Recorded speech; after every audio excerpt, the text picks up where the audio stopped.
ఆదికాండము 11వ అధ్యాయము. భూమి అందంతటా ఒక్క భాషయు ఒక్క పలుకును ఉండెను.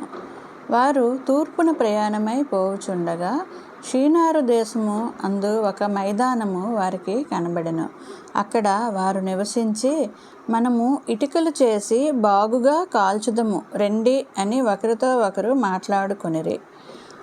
రాళ్లకు ప్రతిగా ఇటుకలను, అడుసునకు ప్రతిగా మట్టికీలును వారికుండెను.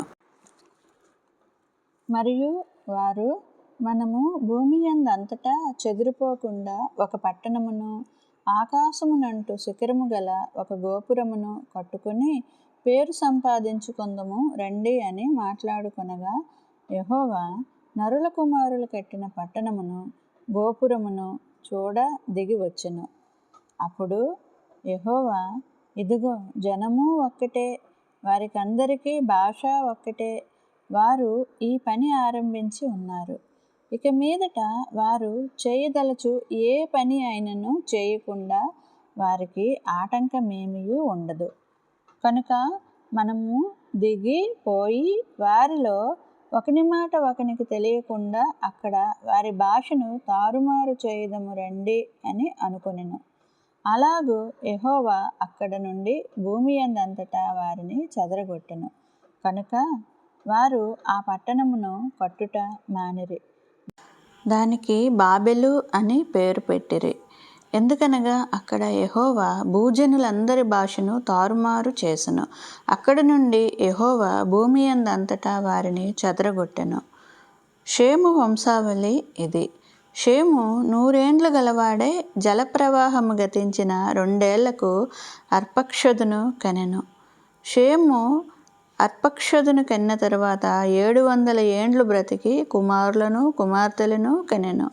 అర్పక్షదు 35 ఏండ్లు బ్రతికి షేలహును కనెను. అర్పక్షదు షేలహును కన్న తరువాత 403 ఏండ్లు బ్రతికి కుమారులను కుమార్తెలను కనెను.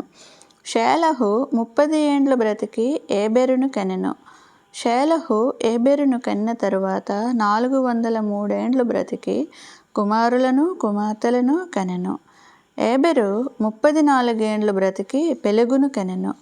ఏబెరు పెలెగును కన్న తరువాత 430 ఏండ్లు బ్రతికి కుమారులను కుమార్తెలను కనెను. పెలెగు 30 ఏండ్లు బ్రతికి రయూను కనెను. పెలెగు రయూను కన్న తరువాత 209 ఏండ్లు బ్రతికి కుమారులను కుమార్తెలను కనెను. రయు 32 ఏండ్లు బ్రతికి సెరూగును కనెను. రయు సెరూగును కన్న తరువాత 207 ఏండ్లు బ్రతికి కుమారులను కుమార్తెలను కనెను. సెరూగు 30 ఏండ్లు బ్రతికి నాహోరును కనెను. సెరూగు నాహోరును కన్న తరువాత 200 ఏండ్లు బ్రతికి కుమారులను కుమార్తెలను కనెను. నాహోరు 29 ఏండ్లు బ్రతికి తెరహును కనెను. నాహోరు తెరహును కన్న తరువాత 119 ఏండ్లు బ్రతికి కుమారులను కుమార్తెలను కనెను. తెరహు 70 ఏండ్లు బ్రతికి అబ్రామును నాహోరును హారానును కనెను. తెరహు వంశావళి ఇది. తెరహు అబ్రామును నాహోరును హారానును కనెను. హారాను లోతును కనెను. హారాను తాను పుట్టిన దేశమందలి కల్దీయుల ఊరు అను పట్టణములో తన తండ్రి అయిన తెరహు కంటే ముందుగా మృతి పొందెను. అబ్రామును నాహోరును వివాహం చేసుకొనిరి. అబ్రాము భార్య పేరు సారయి, నాహోరు భార్య పేరు మిల్కా. ఆమె మిల్కాకును ఇస్కాకును తండ్రి అయిన హారాను కుమార్తె. సారాయి గొడ్రాలై ఉండెను. ఆమెకు సంతానం లేదు.